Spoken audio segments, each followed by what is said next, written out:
continue our chat here. Okay, so do you have any ideas on how we can investigate the sages, Nahida? Actually, I've already done a little bit of work on that. But for now, I want to hear your thoughts.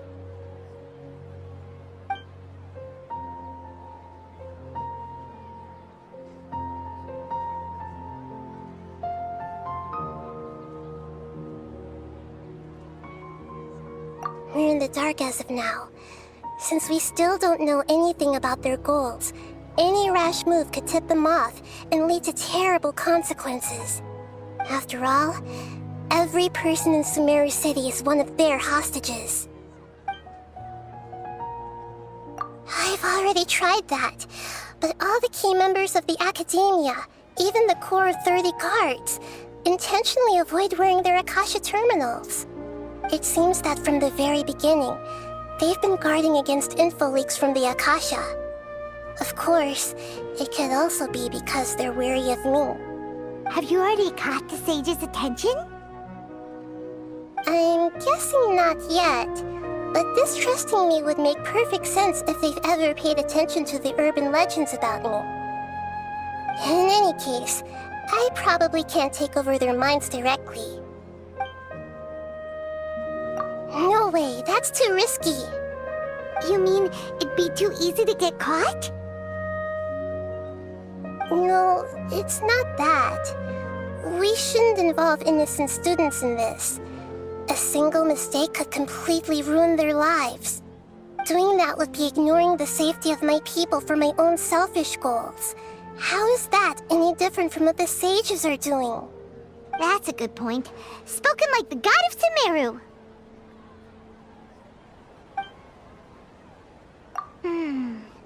Are we really out of ideas? Nahida, you're super smart, so you already have something in mind, right? Don't keep us in suspense. Spill the beans already.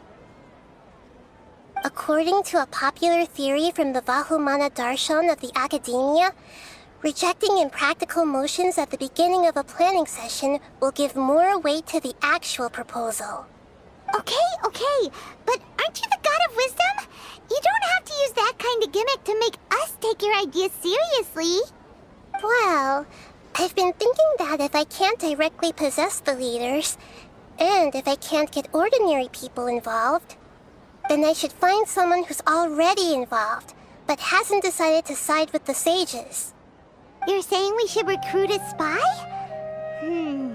That does sound like it could work. Oh, before coming back, we met someone named Al-Haytham. He seems like he acts alone, and he likes doing stuff behind the Academia's back. They probably aren't in cahoots. Actually, I already have someone in mind. Do you still remember that female scholar named Setaria? Setaria. Paimon remembers now. Isn't she the one who's always trailing behind the Grand Sage of the Academia? We ran into her basically every time the Sub-Zero's festival repeated itself. You could even say we're old enemies by now. Paimon still remembers the smug and mean way she always spoke to Nilou. I've always liked observing all kinds of people, and Setaria has always stood out from the crowd. She was born in the desert and was hailed as their greatest genius. Her academic gifts allowed her special admission into the Academia, and also gave her the opportunity to serve as the sage's assistant. Oh, Paimon didn't know she was from the desert. She must be pretty special then. Paimon feels like most of the desert dwellers around the city are working as mercenaries.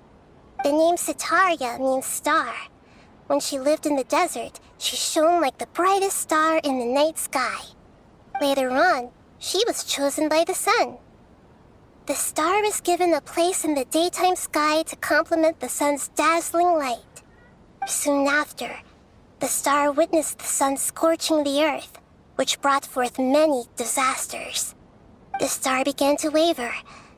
Instead of staying beside such a sun, wouldn't it be better to return and light up part of the night sky? But in the end, she couldn't give up the radiance of daytime. To cope with her shame, the star buried her guilt and closed her eyes.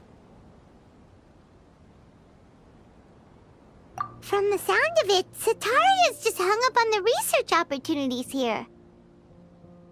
But she doesn't really support the academia. She still feels guilty about not doing more for the desert, right? She's just running away from her problems. Indeed.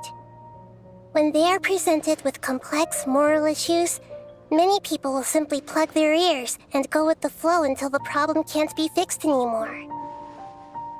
She's suppressing a lot of guilt, but before she realized it, she had already become the sage's accomplice. She can't deny her part in their schemes anymore. Right. We must somehow make her face her problems again. That way, not only can we get useful intel from her, but she can also use it as an opportunity to redeem herself. From my past observations, Sataria will take a day off from the academia every 10 days to do some shopping in the city. Tomorrow afternoon just happens to be a shopping day for her. That'll be our chance. To prepare, let's go check out some of her favorite spots and have a quick chat with a few of the vendors there. Convince anyone to become a wanderer.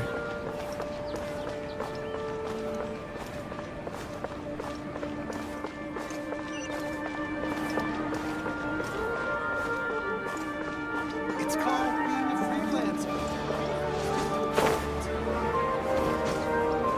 Craftsmanship deserves a higher price. This should be Sataria's favorite fortune-telling spot. So should we ask the fortune teller about Sataria? No, I already have enough information on Sataria. The most important thing now is for you to pay attention to the vendor's talking style and key characteristics. Talking style and key characteristics? My poor lost lambs, have you become troubled over your fates? The divine voice of wisdom often echoes between mine ears. If thou be blessed today by the gods, I may be able to show you the way. Huh? Really? Nahida, you've been whispering things to her? Shh! My friend here has some doubts regarding her future. Can we get a fortune reading for her?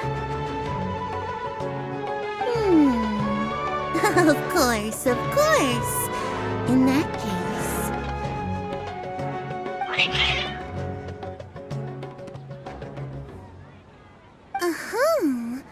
It would seem that Harut and Marut are quite wary of you. Perhaps, at some time in the past, you have somehow offended the gods. Only mocking the god of Animo, questioning the lord of Geo's financial savviness, and brawling with the god of Electro. Do those count? Oh, nothing. Go on, pick an aspect for her to divine. Health prospects, no problem at all.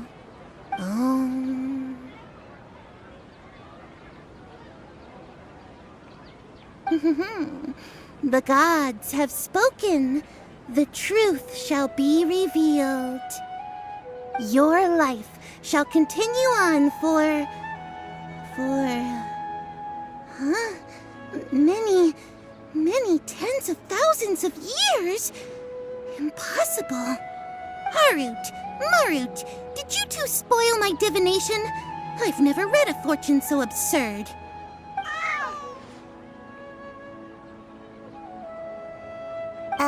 Actually, Paimon thinks this is probably the most accurate fortune-telling you've ever done. I admit that the orientation of today's celestial matrix is, suboptimal. As such, there will be no charge. Is that so? Well, that can't be helped. If you were to bring some food offerings for Harut and Marut on your next visit, perhaps they could help you reverse the wheels of fate.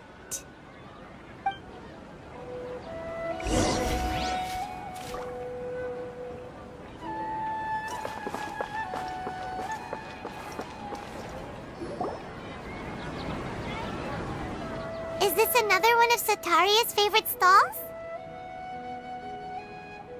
Yep, it belongs to a king. His father helped Sataria a lot when she first moved to Samari City, so she still comes by whenever she has time.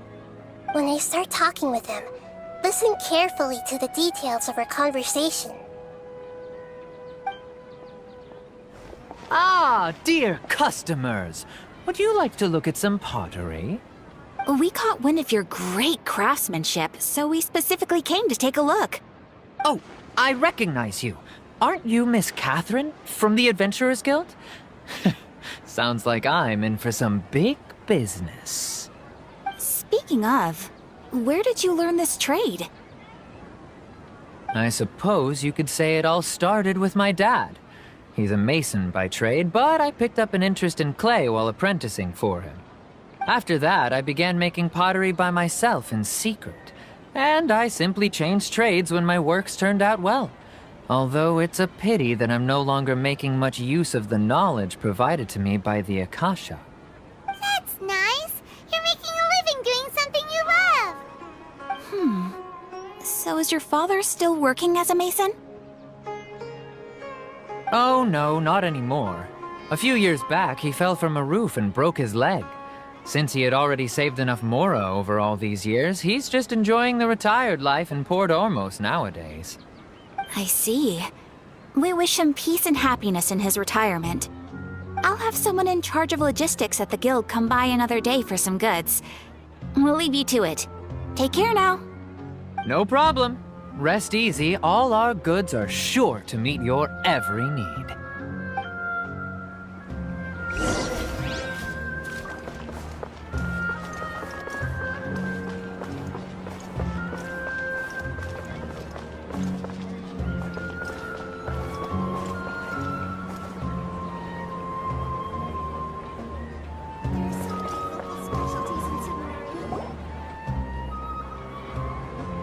This should be our final stop.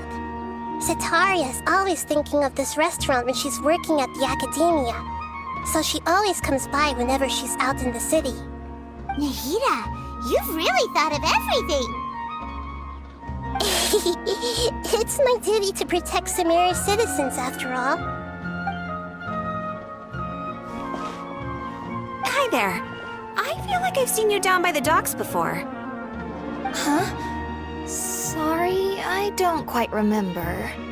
If I recall, you were having a discussion with someone about shipbuilding at the time.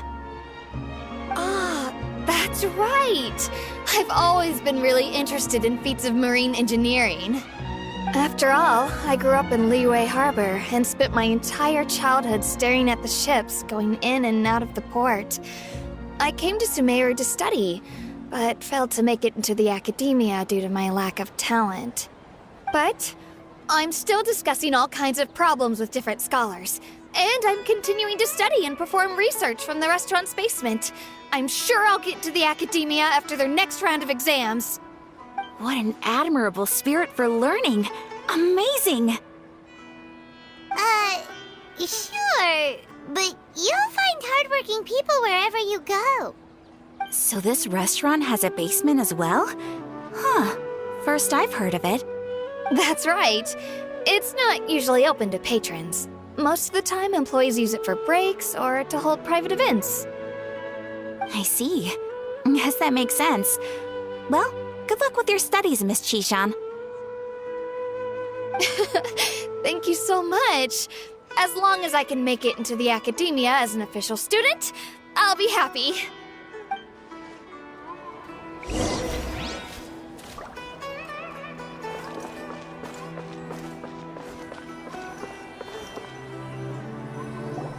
So, was that everybody? Mm-hmm. 3 familiar faces should be enough for Sataria. What's the point of all the information we've collected? Nahida, you still haven't told us how you're planning to make Sataria face her problems. Sataria is already used to avoiding her problems, so we must find a way to break through her usual sensibilities. I remember that you mentioned that the Eremites in Port Ormos are all making a fuss about the upcoming resurrection of the Scarlet King. Although it's all just a boatload of nonsense, the fate of her homeland may turn out to be Sataria's soft spot. Oh, Paimon gets it now! You want to take advantage of the guilt Sataria feels about her homeland. Although she knows she should return home to help the people of the desert, all she's done is conspire with the sages.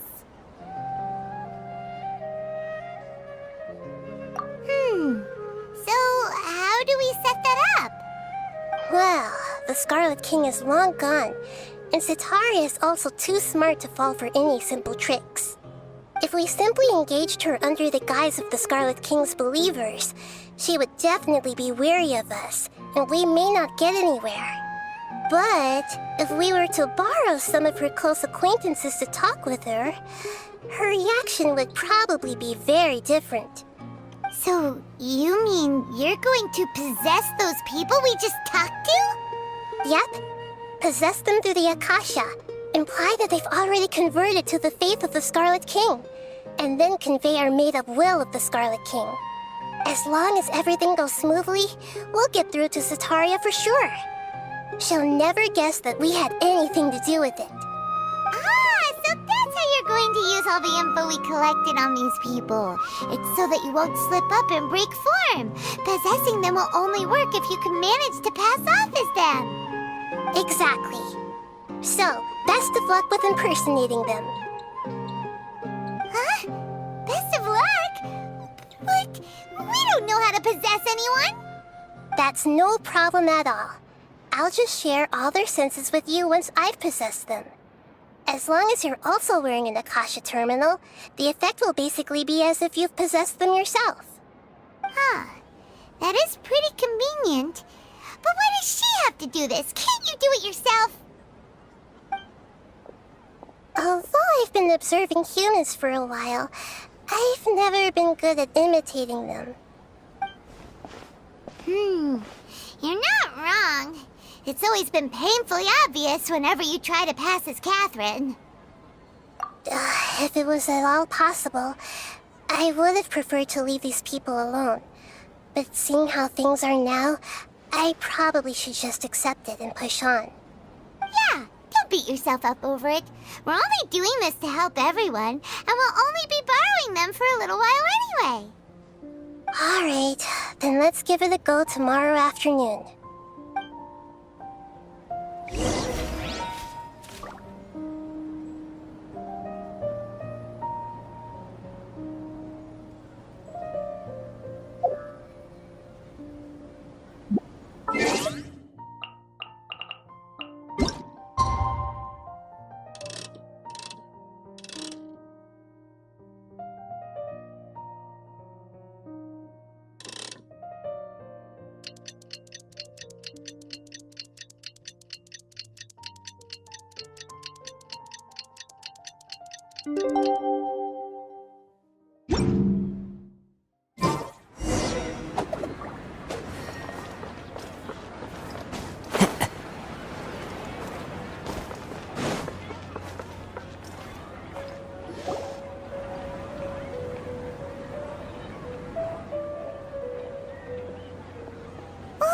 Here she comes! Sataria's here!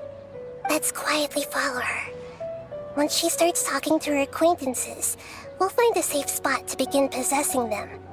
As for how we'll sway her to our side, I'll leave that to you. I trust you'll know what to say. Paimon's starting to feel kinda nervous. Okay, let's go. Looks like they've already started talking. Let's find a hiding spot and get started.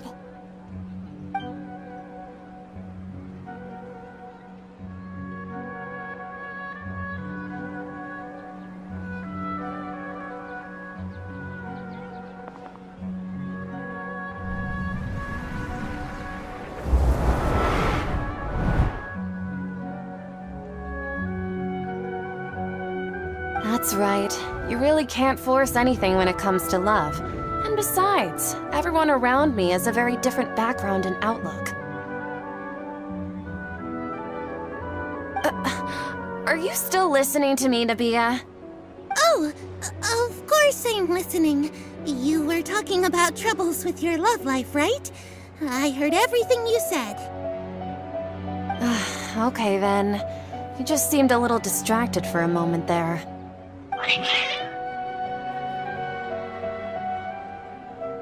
Strange. Your cats seem pretty worked up. Is something wrong? I always thought they were quiet, happy kitties. Oh, what are their names again? Ah, that's right. They are just little darlings, aren't they? Harut and Marut. So, which fortune do you want me to read for you today? You must have come for another echo of the divine voice of wisdom. I'd like to get another reading on my love prospects, but to be perfectly honest with you, I feel like I've been a real mess recently. A mess? Well, could you do a reading on how long it'll take me to finish my current project at work? I really just want to get it over with. I hear you. No problem at all. The gods will reveal the truth.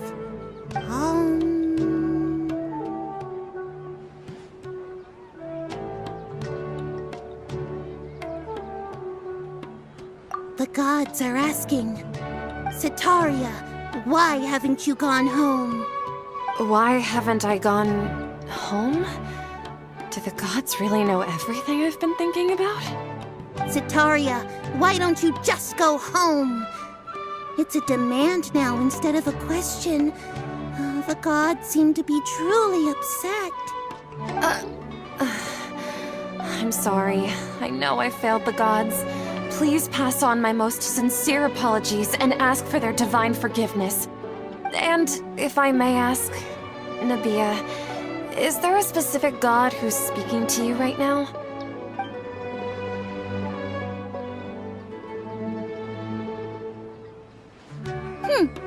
What an inconsiderate and naive question.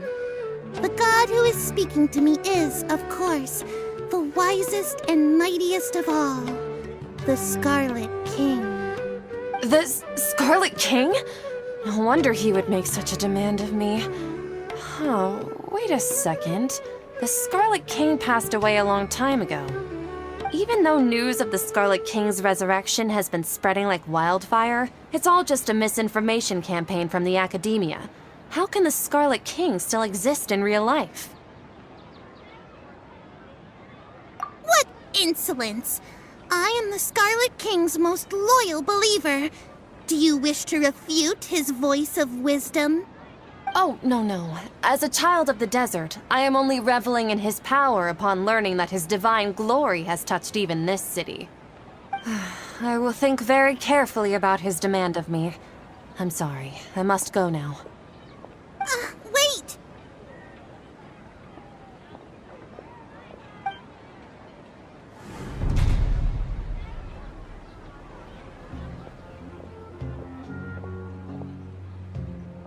Ooh, she just ran off in a hurry. She looked pretty upset, too. Well done.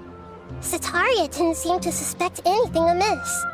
To have something she's been trying desperately to avoid show up out of nowhere and berate her, that must have shaken her to the core. Aw, Nahida, it seems like you understand human emotions really well after all. All I know are some abstract Harava-taught theories. And in any case, my time with you has shown a lot of them to be utterly useless. I'm still trying to make sense of everything. Anyway, enough of that. Let's hurry and catch up to Setaria. He's out of Keems now, right on cue. Let's get ready to possess him right away!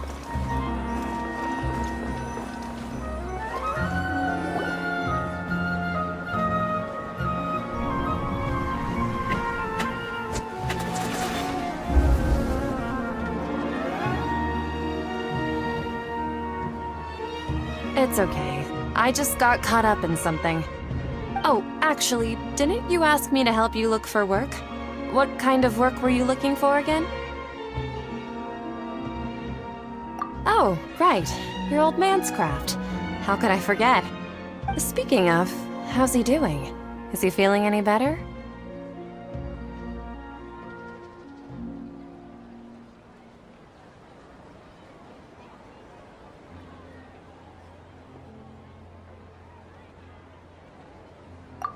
That's good to hear. I have been thinking a lot about him. If I could get some more time off, I'd love to pay him a visit. Actually, while we're talking about him, is he still living in Port Ormos? Yeah, he's been retired there for a while. If you could find the time, please write him a letter. Please pass on that recently, faith in the Scarlet King has taken root in Port Ormos and has begun to spread across Sumeru. He has a quick temper and has always been a devout follower of the Dendro Archon. I don't want him to get into a fight with those Scarlet King believers because of a difference in beliefs. Oh? So who are you siding with in all of this? The Academia or the Scarlet King? I'm so jealous of you. You were born a child of the desert, yet you chose to betray the Scarlet King, and now you spend all your time with those crooks from the Academia. Akeem, you don't mean you've also become a believer of the Scarlet King?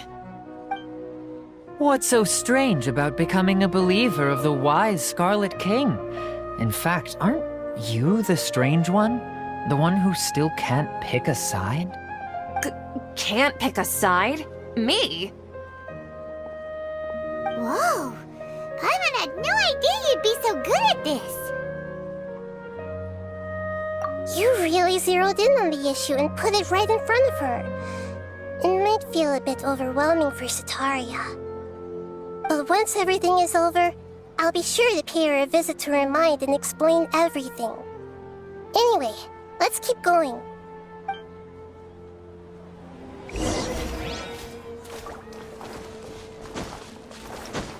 Come on! Sataria's already started talking.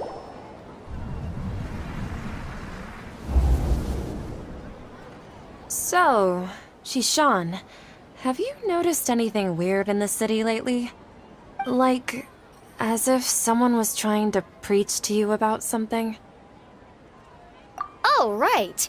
Speaking of strange things, I celebrated the Sub-Zerus festival so many times that I lost count. That was really weird. Wait, how could you be aware of that? That should be impossible. Nothing in the report indicated anything like that. Are you still failing to realize that the Academia's lowly tricks could never deceive all of Sumeru's citizens? Shishan, don't tell me that you've converted to the Scarlet King as well! What an absurd question. You make it sound like I should be ashamed for becoming a believer of the Scarlet King. In reality, shouldn't you be the one who is ashamed? You, who works side by side with the Academia and treated people as nothing more than experimental subjects? Please, please stop! Even now, Sataria's still trying to run from her problems. She can no longer justify everything to herself. Hey, she's trying to talk to the guards! What should we do? This is the most important part of all. Quick, get ready. Mercenary, you're a member of the Corps of 30, correct? Please help me pass a message to the Matra right away. The situation in the city is getting out of control. Please, try to remain calm, miss. Tell me what's happening in the city. Heretics are infiltrating the city, and they've already converted many residents to their side. Heretics? What kind of heresy are you talking about? The Scarlet King! Many people I know have suddenly started believing in him, but he's long dead. It's impossible. Miss Sataria, nothing is impossible. You know my name? The Scarlet King is immortal, and all who defy him will one day pay the price. You must face the truth, Sataria. You tread a treacherous path, and the longer you ignore it, the tighter the Academia's grasp on you will become, and the deeper you will be ensnared. Child of the Scarlet King, never forget that the desert that belongs to you lies elsewhere. What's so strange about becoming a believer of the wise Scarlet King? In fact, aren't you the strange one? The one who still can't pick a side? What an absurd question. You make it sound like I should be ashamed for becoming a believer of the Scarlet King. Sataria, why haven't you gone home?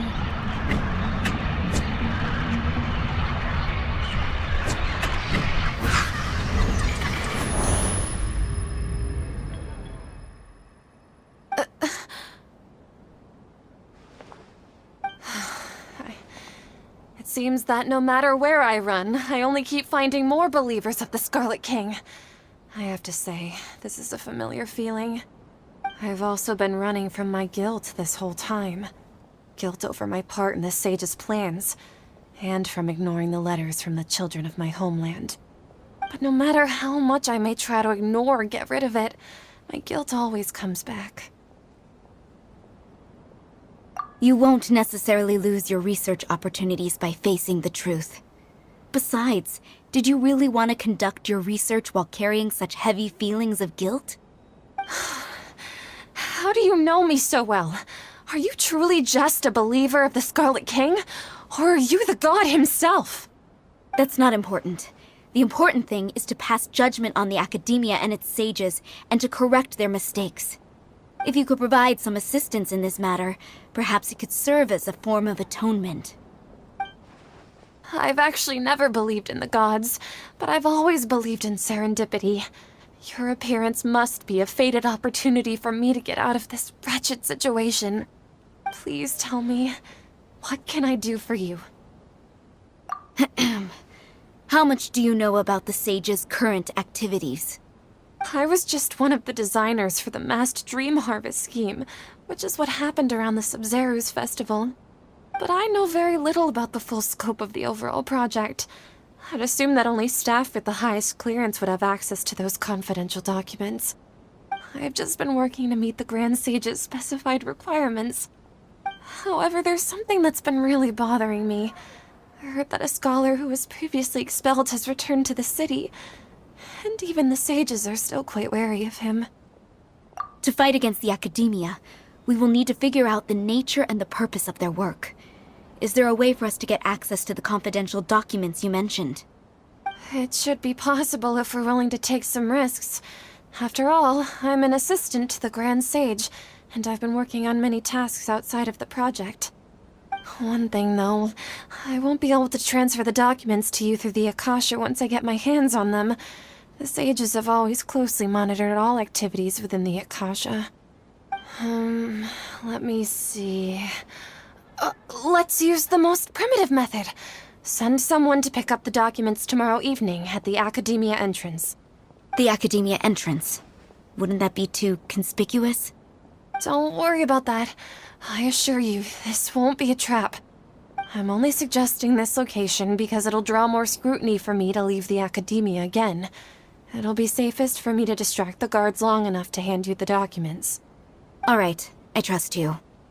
So, if I were to successfully complete this task, would it mean I've atoned for my wrongdoings?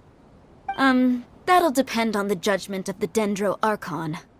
The Dendro Archon. That's right. Her people are the ones we have endangered. As the God of Wisdom, she's also the one responsible for judging and guiding the scholars. Maybe it's time for me to find a god to believe in. Just as Nahida predicted, we've managed to bring Sataria to our side! The Traveler's execution was ingenious. She's the one who deserves all the praise. Well, now that we've made plans to meet again tomorrow evening, all we can do is pray for Sataria's mission to go off without a hitch. Pray?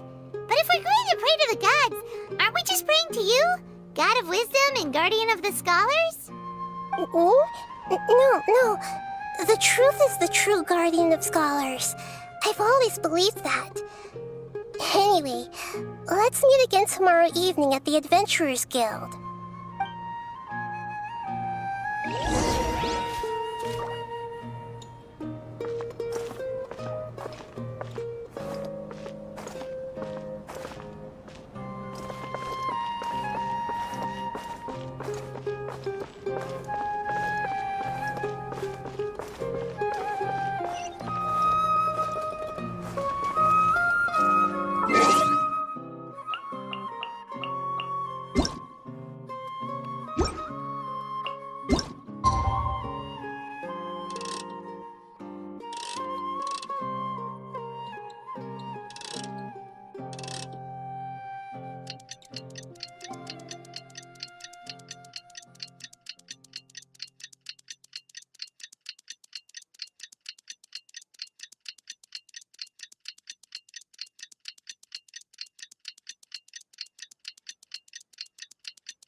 this hour of the night.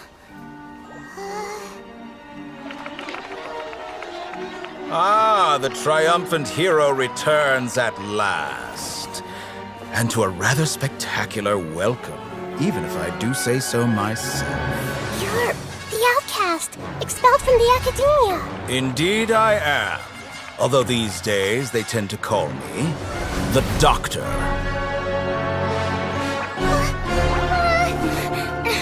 If you're looking for your researcher friend, she has already been taken into confinement. With some basic caution, she could have discovered the listening device on her person.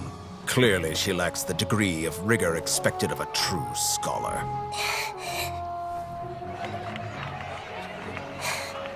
The people of Sumeru City. What have you done to them? I simply made some minor adjustments to their Akasha terminals. Now they can deposit information directly into the subconscious. As you can see, all these lovely people now believe this traveler is a hero who has just saved the world. My experiment is a success. And now it seems they can no longer hold back their sheer adoration. No, what should we do? These are all just regular people. Leave now. You need to get out of here. But that guy's a Fatui Harbinger! We can't just leave you here! Nor can I abandon the people of Sumeru!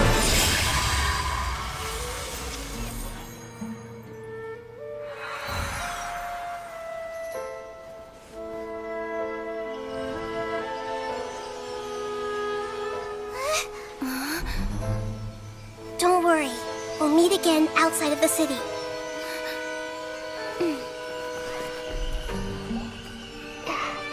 I see. You appear to have overridden their mental faculties with your own consciousness. To possess such a powerful mind, you must be the God of Wisdom.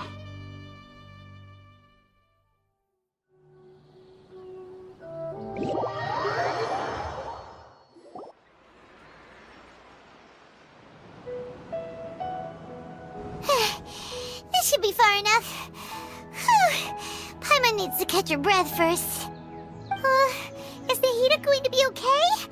We only made it out because of her. Paimon wasn't counting on running into a new Harbinger here, let alone such a high-ranking one. That guy was number 2. So scary. He called himself the Doctor. Remember, Tainari told us about him. Sataria did say that someone who once got expelled from the Academia came back recently. And that even the sages are wary of him. Yep, sounds like she must have been talking about the Doctor. Yeah, now that the Doctor's in the picture, we're no longer just dealing with the Academia. They're in cahoots with the Fatui. But what are the Fatui after this time? Another Gnosis? Yeah, things would be a lot easier with Nahida's help. Nahida said we'll meet again outside of the city. But we can't just keep waiting around, right? You mean... Oh, right! Wasn't he invited by the sages to work on some project when we were staying with him in the Avidia Forest? That has to be the same project! Even though he turned it down at the time, he might still know something.